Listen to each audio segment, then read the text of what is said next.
आपके सामने दो रास्ते हों, एक अपने पति को अभी छोड़ देने का और दूसरा मौत से लड़ने का, तो आप क्या चुनेंगे? ये सिर्फ कहानी नहीं है, ये उस स्त्री की सच्चाई है जिसने मृत्यु के देवता तक को रोक दिया था। नमस्कार दोस्तों, आज हम आपको मिलवाएंगे एक ऐसी पत्नी से जिसने अपने प्यार, अपने धैर्य और अपनी बुद्धिमानी से यमराज को भी हार मानने पर मजबूर कर दिया। राजकुमारी सावित्री सुंदरता ही नहीं बल्कि ज्ञान और साहस की प्रतिमा थी। उन्होंने चुना सत्यवान, एक साधारण वनवासी जो अपने अंधे माता पिता की सेवा में जीवन बिताता था। लेकिन तभी आए देवर्षि नारद और उन्होंने कहा, सावित्री, सत्यवान गुणों में महान है, लेकिन उसकी आयु बहुत छोटी है। विवाह के 1 वर्ष बाद उसकी मृत्यु निश्चित है।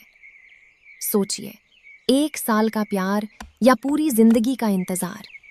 लेकिन सावित्री ने जो कहा वो इतिहास बन गया। एक बार जिसे मैंने अपना पति मान लिया, वो हर जन्म में मेरा ही रहेगा। और फिर वो दिन आ गया। जंगल, सन्नाटा और अचानक सत्यवान का शरीर कांपने लगा। उन्होंने सिर सावित्री की गोद में रखा और उनकी सांसें थम गईं। उस पल समय जैसे रुक गया और तभी अंधेरे से एक आकृति निकली। वो थे यमराज। उन्होंने सत्यवान की आत्मा को बांधा और चल दिए। लेकिन पीछे कोई और भी चल रहा था, नंगे पैर, आंसुओं के साथ सावित्री। यमराज बोले, वापस जाओ देवी, ये मृत्यु का मार्ग है। सावित्री बोली, जहां मेरे पति वहीं मेरा जीवन।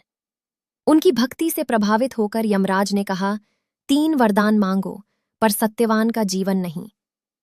पहला वरदान, ससुर की आंखें और उनका खोया राज्य। दूसरा, पिता के लिए पुत्र। और तीसरा वरदान, यही था असली खेल, मुझे सत्यवान के पुत्रों की माता बनने का सौभाग्य मिले। यमराज बोले, तथास्तु।